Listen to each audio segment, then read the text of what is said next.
this is part 2.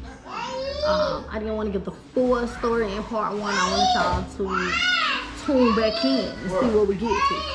So we're waiting on the doctors. They scrummaging. That one over there. They're scrummaging, trying to check me in, because mind you, my doctor wasn't in the room when they checked me in, and the lady said she had a strong heartbeat. He was out there in the area where the doctors be at, because he worked at the hospital too. So he was just giving them my paperwork, letting them know what was going on and why he followed the ambulance to the hospital, so that he can have my paperwork, let them know exactly what's going on, exactly what type of baby I have that I'm pregnant with, and what was going on.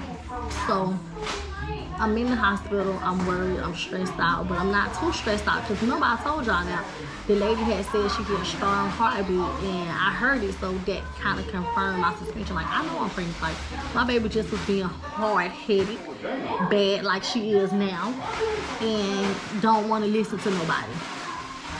So boom. Oh, that's good. Just in the perfect pause. So as she's listening, the doctor come in, he introduced himself.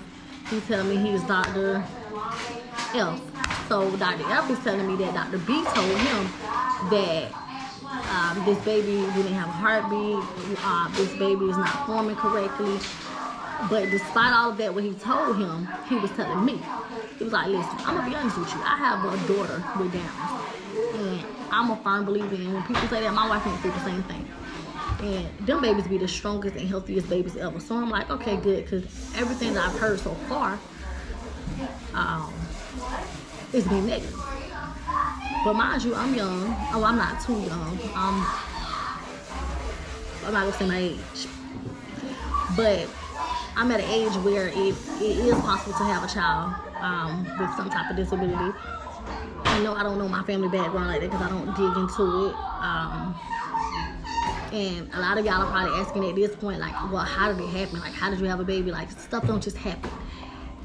It literally just happened, but comes to find out, I'm getting ahead of the story, but apparently it was in my genes. I'ma just say that for now. And it's just a form of her just having an extra chromosome that never parted ways. So her chromosome actually just stayed there.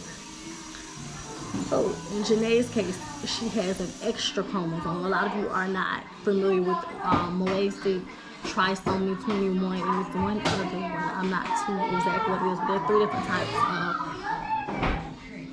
of Down syndrome. So JHANEE has trisomy 21, and with that trisomy 21, she has an extra chromosome. That's it. She's normal. She's just like everybody else.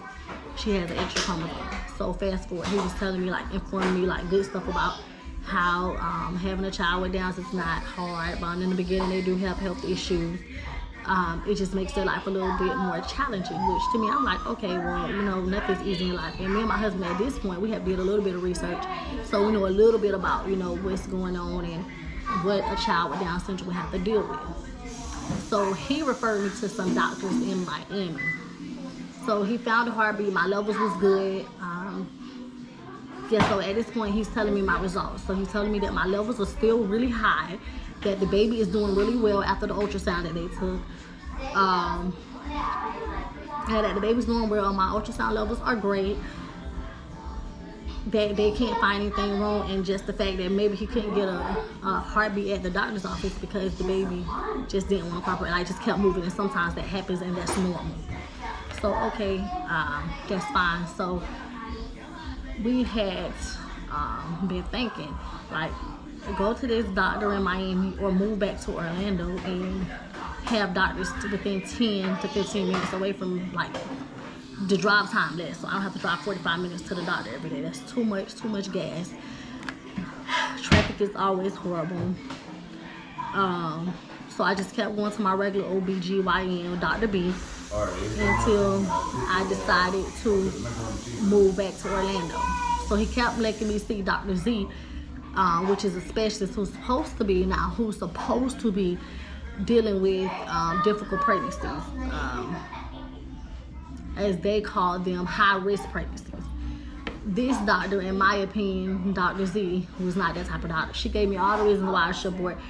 She kept pressuring me like I should abort this baby. Like, it's just not gonna be a good idea. So eventually, I stopped going to her because I have made up in my mind God had other plans for me and JHANEE and my husband, and I'm gonna be the best parent I can be, and we're gonna do this. So once I have made up my mind, I told my doctor, like, listen, I'm not going back to that supposed to be high risk doctor. I'm not doing that no more. I'm not going there no more. I'm not doing it. Like, I just won't do it. Dr. B, he then said, well, do what you feel is best for you, and since you're moving to Orlando, I'll try to help you locate some doctors that might be able to help you. So boom, that's what I did. I moved to Orlando. Now once I got to Orlando, that's long. That would have been the extended. Oh no, that's way too long. This. Okay,